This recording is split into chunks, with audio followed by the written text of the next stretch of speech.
5 বছর বয়সের ছেলে নামাজ পড়ে না, তার বাপ বেঁচে আছে, এই কথা মিথ্যে। 15 বছর বয়সের ছেলে নামাজ পড়ে না, তার বাপ বেঁচে আছে, এটা মিথ্যে।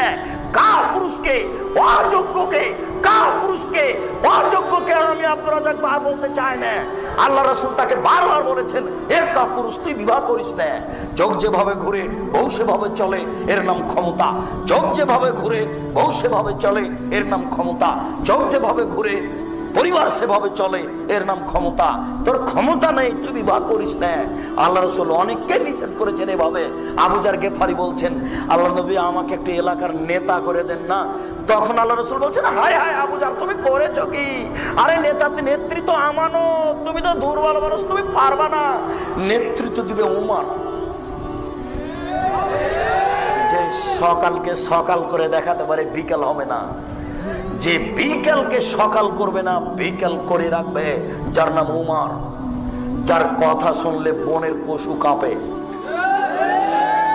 যার নামটা মনে নিলে মানুষের অন্তর কাঁপে বলে ইতিহাস বলে। এই লোক নেতৃত্ব দিবে। আবু জার, তুমি কেন? আল্লাহ রাসূল বলছেন, এ কাপুরুষ, তুই কেন বিবাহ করবি? তুই যে বউ কন্ট্রোল করতে পারবি না, ছেলে মেয়ে কন্ট্রোল করতে পারবি না, তুই রোজা থাক। রোজা থেকে থেকে থেকে যৌবনকে ধ্বংস কর। যার ক্ষমতা আছে সে যেন বিবাহ করে। বলো যুবক, এইসব পতিতালয়ের মেয়েগুলি রাস্তাঘাটে হাঁটছে, এর জন্য এ দায়ী না তার বাপ দায়ী?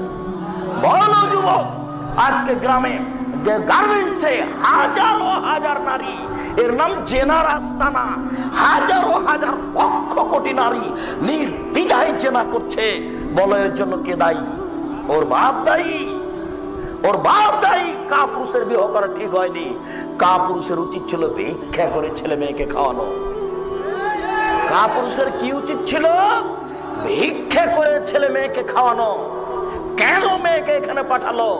কেন মেয়ে এভাবে বেশ্যালয়ের মেয়ে সেজে রাস্তাঘাটে ঘুরবে? কেন ঘুরবে? দুঃখিত, আমি আপনাকে কি দিয়ে বুঝাই?